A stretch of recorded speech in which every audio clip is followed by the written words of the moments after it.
Tired of customer complaints or low team morale? Good morning, good afternoon, good evening. Welcome back to the channel. I'm Gareth Cummings, your customer experience consultant. So I've taken some feedback from a few trusted friends, colleagues, former customers, and I've got a new light. Much better, much better, and hopefully it makes your viewing experience a lot better. Thanks for all the feedback, thanks for the comments. I hope you enjoyed the last video talking about the last 6 months of your customer experience consultant. Hopefully it was informative and it helped you make some decisions maybe about your business that you've currently got here in Dubai or thinking about, and helped you with your decision making. So I hope you enjoyed. Okay, so today what we're going to talk about is a strong CX driven culture, namely about CX leadership. Now, in my experience, customer experience in medium to large organizations is, how should we put it, a nice to have, a buzzword, something that looks and sounds good, but doesn't really happen. Why I say that is when you get to massive organizations, there's only one group of people that count. And it's not the customer, quite honestly, it's the shareholders. All the shareholders care about is their dividend at the end of the financial year. They don't really care how the company gets there. All they care about is more sales, less costs, more profit in their pocket. So it's a real challenge if you are a CX leader to really get in there, make a difference, and make customer experience a serious part of a business. Okay, so the goal of the video today is just to share some practical steps to build a culture that wins loyalty and boosts morale. In my experience, if you have a motivated, happy set of employees, you will then have a happy, motivated customer. Give the customer what they want, give your employees what they want, you have some sort of harmony. Okay? I have experience in big conglomerates, medium-sized businesses, and startups. So I can try and give you my perspective on the differences and the challenges.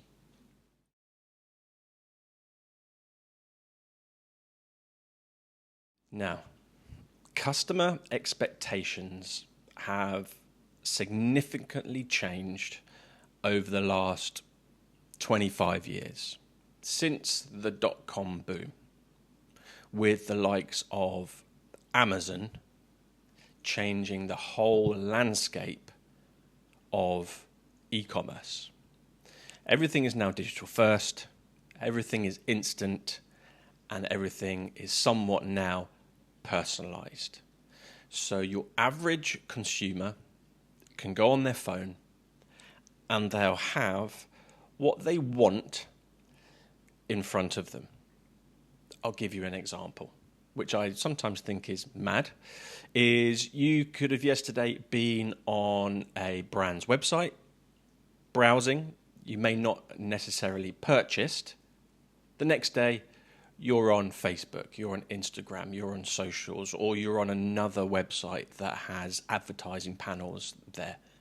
You will then find that brand advertised in your reels, in your feed, on that website. So what I'm trying to say is the customer gets everything in an instant. So customers have the power, they're empowered And also, they then have a big voice. Before digitization, if a customer had a problem, they would go to that shop, they would speak to a member of the staff, the manager, talk about their issues, and things would get sorted. It was a far easier relationship between the customer and the business. Now, customers use a third party to make their complaint before giving the company an opportunity to resolve it. And what I mean by that is, I've done it, I'm guilty of it. You have a bad experience, where do you go to gripe, to moan, to complain? You go on social media. You go on Twitter, namely, and say, such and such a company, you tag them in your comment and say, this was rubbish, this was rubbish, this was rubbish. And then a good company will have social listening in place that will then pick this up and ask you to contact them by direct message with your contact details, because obviously your online handle may not be your name with your details, so they can then investigate your experience and try and resolve it. And good companies will try and resolve it and keep you as a loyal customer. Okay, so one bad experience can go viral. Okay, but one great experience builds advocacy. And what I mean by that is everybody is used to seeing negative comments on social media about brands. You very rarely now see positive comments about brands. But when someone does see a positive comment, it sticks in their mind. And if you talk to your friends and family about a positive comment, the impact can be huge. But CX isn't just a team, it's a competitive advantage. Now, I've talked about how social media plays a part with customer experience. Okay, the best customer experience teams or the best customer experience initiatives within businesses have the competitive advantage because they know the customer journey from awareness to retention and loyalty, but at the same time, they balance reactive customer experience and proactive customer experience so well. And what I mean by that is a good CX leader with a good team will constantly analyze the reasons for the reactive issues within the customer experience and then be proactive to put things in place from it happening again. And basically, it's continuous improvement. It's a form of the Kaizen management process. You keep on evolving, you never stay still, and you keep on trying to improve for the benefit of the customer, which, as a consequence, is the benefit to the business, revenue, and profitability. Companies with a really strong CX culture grow faster, retain more customers, and last a lot longer in terms of the lifespan of the business.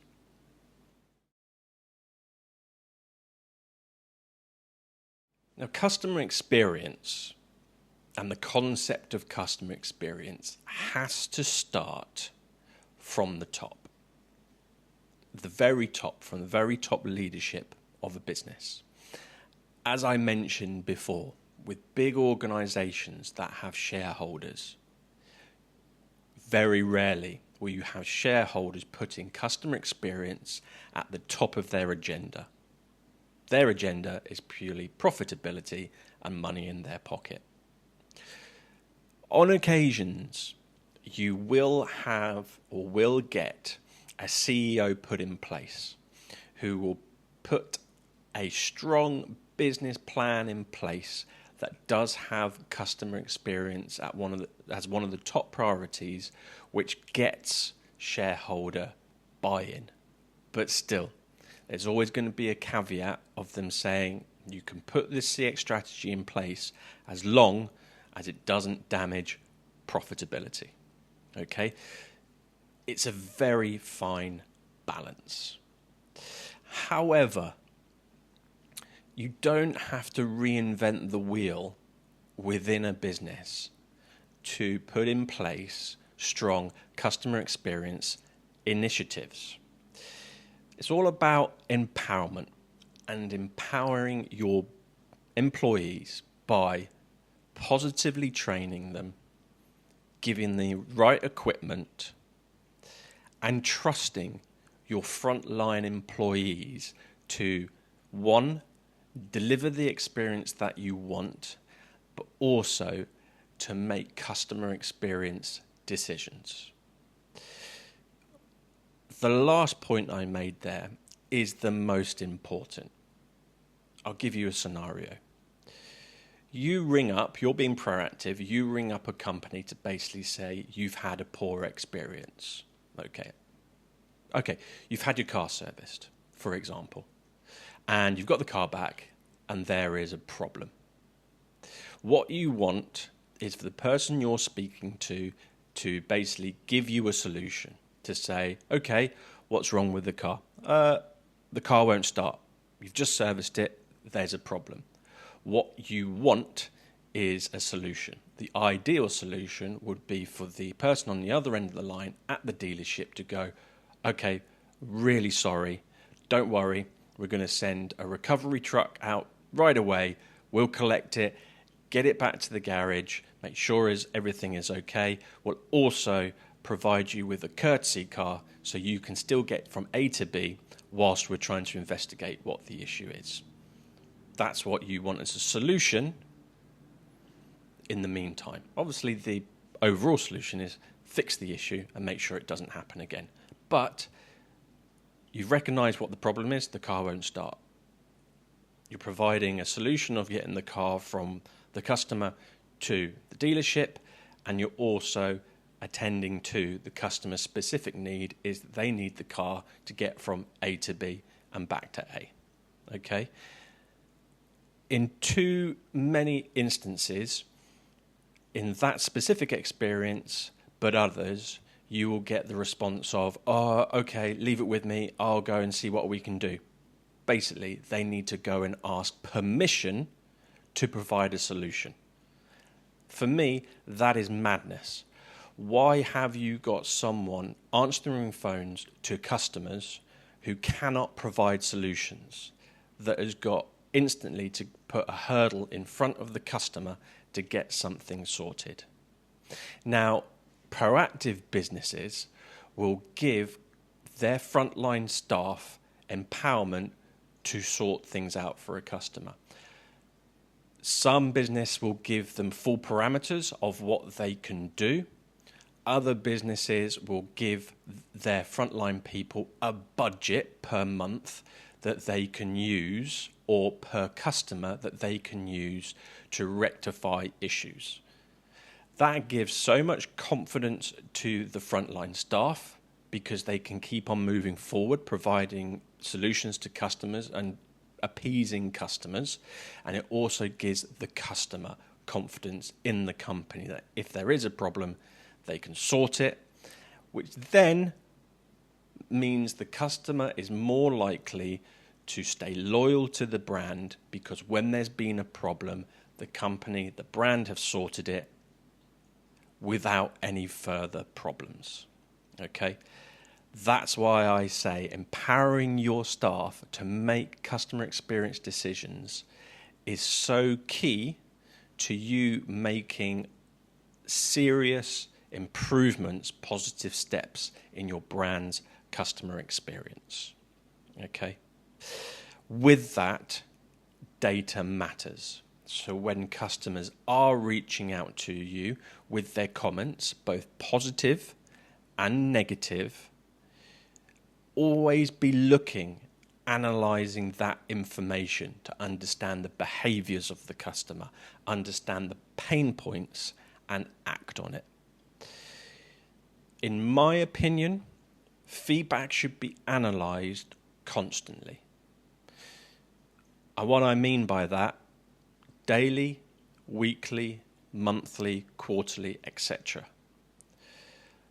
Actions should only really be taken after you've got a fair sample size of data, but you still should be looking at the information that you're getting in case there are instances where you need to or must reach out to the customer instantly to sort the issue, because a root cause analysis and implementation of the solution will take longer than what is required at that point in time. So, in summary on this section, the key element of building a CX foundation, in my opinion, is empowering, giving your frontline staff the confidence to do their job.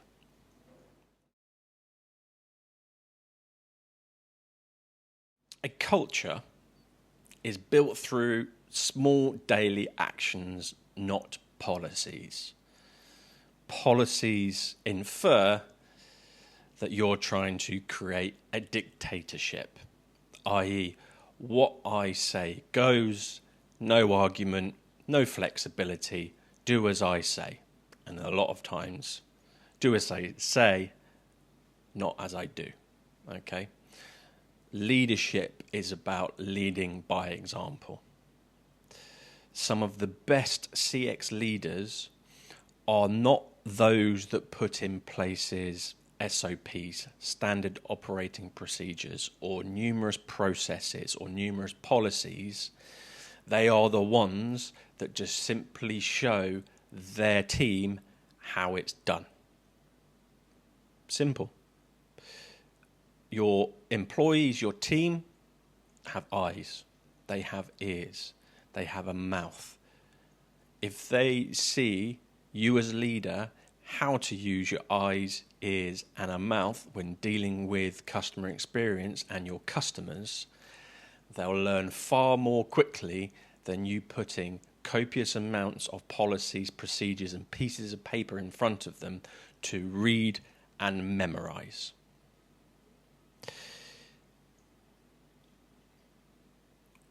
In addition,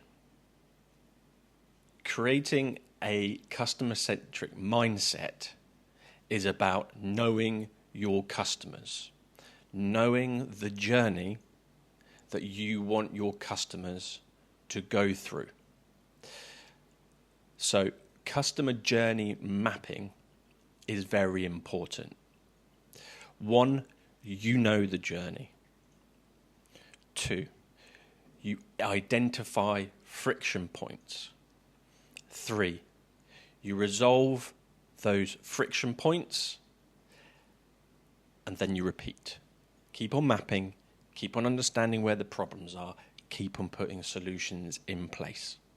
That's what creates a customer mindset, because you're always looking at how the customer is experiencing your brand.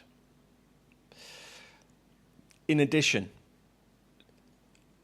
and parallel, you have your feedback loops. You should have regular, real-time customer feedback so you can understand what customers are saying, what customers are doing, and how customers feel, so you can see if you're on the right track. If you're not on the right track, you can then quickly reset and go forward again. And finally, a word which I do not believe exists in many customers in this day and age: empathy. Have empathy for your customers. If a customer's got a problem, the problem isn't that there is a problem with your product or service. Their issue is on the impact that that problem has on their business, on their personal life, whatever. if your streaming service has gone down, if you're a streaming company, it's not necessarily the fact that the streaming is not working, it's the fact that maybe that parent cannot keep their child entertained at a very critical time in the day. Probably a bad example, but I think you know what I'm getting at. Okay?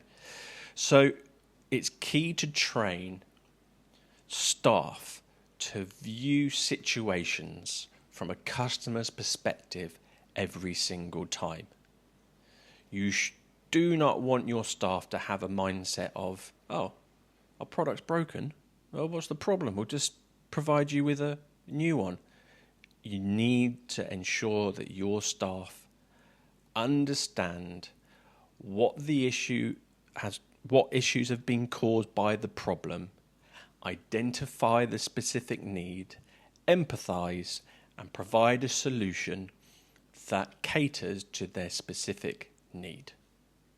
So, creating a customer-centric mindset.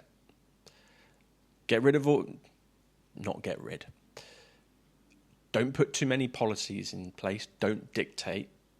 Make sure your customer journey mapping all the time. Have that feedback loop in place for your customers, and ensure that your frontline staff have the ability to empathize with your customers.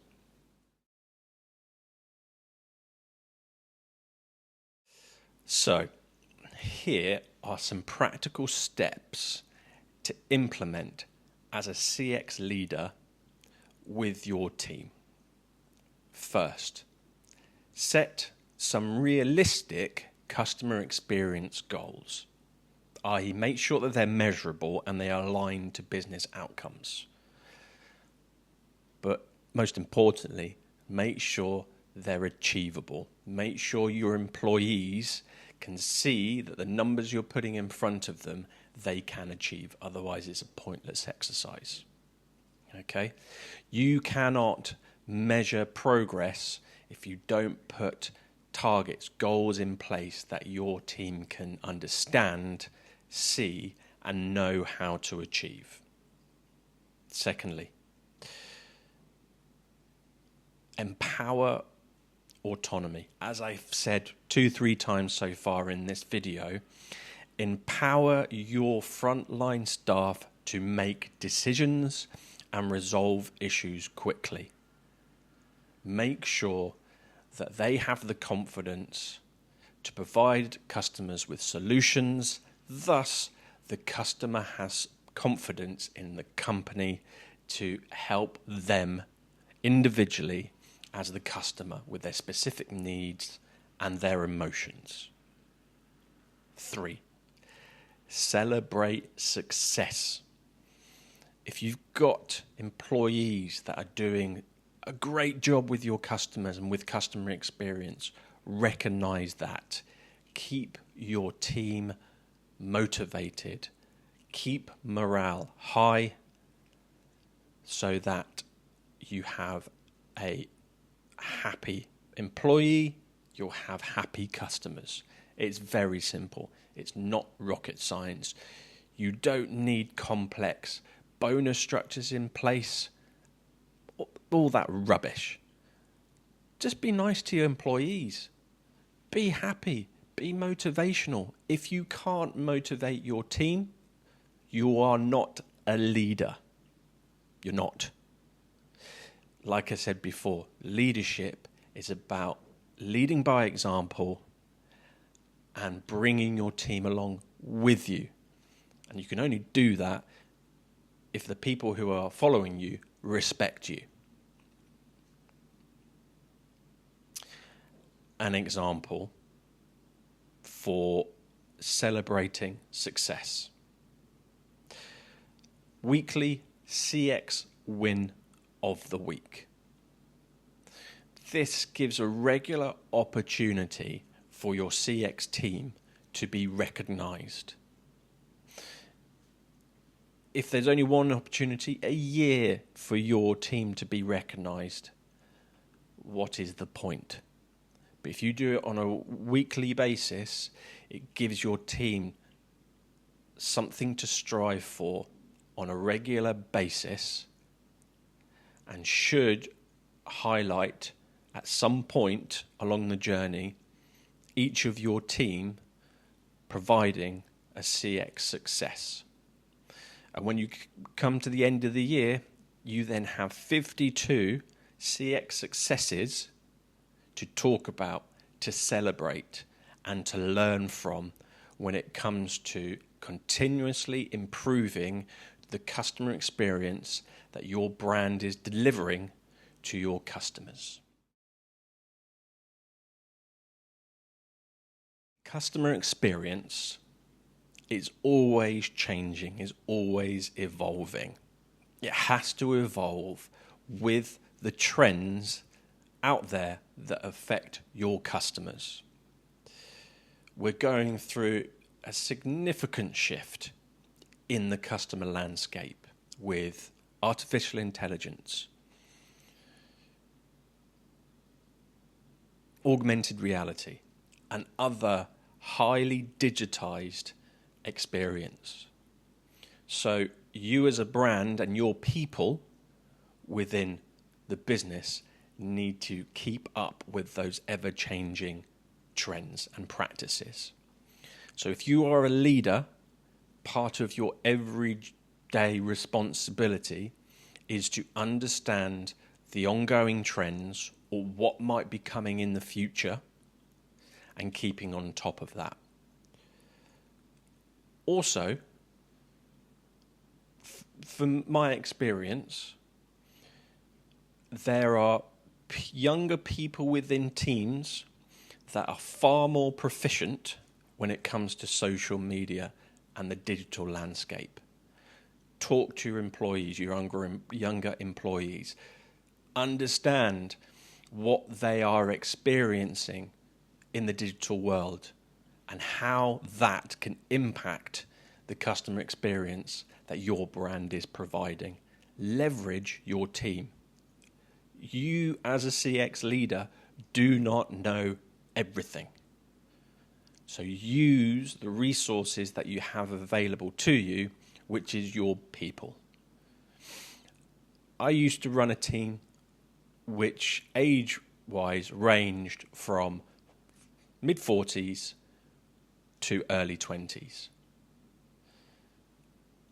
When it came to process, older generation in the 40s. When it came to the digital world, I spoke to the guys and girls in their 20s because they spend their life on their phone or in the digital world. And that's where I understood what the trends were, researched them so I could understand how they would impact the customer experience of the brand I was representing. Now, link employee satisfaction to great customer experience. As I've said a few times now, happy staff create happy customers. So if you identify that one or two of your team aren't happy, find out why and see what you can do to help them so they are motivated and they are satisfied with the job that they are doing on a daily basis. Don't take the approach of saying, I pay you to be here, so just get on with it. It's the wrong approach. Sit them down, have a human conversation, understand what the problems are, and work together to put solutions in place so they are happy and they are a true representation of your brand. And finally, think long term. A strong customer experience strategy means better retention, stronger loyalty, lower churn, not just of customers, but of your employees as well, and an ever-improving profit margin. As I said, happy staff, happy customers. Sounds like happy wife, happy life. But it's kind of similar.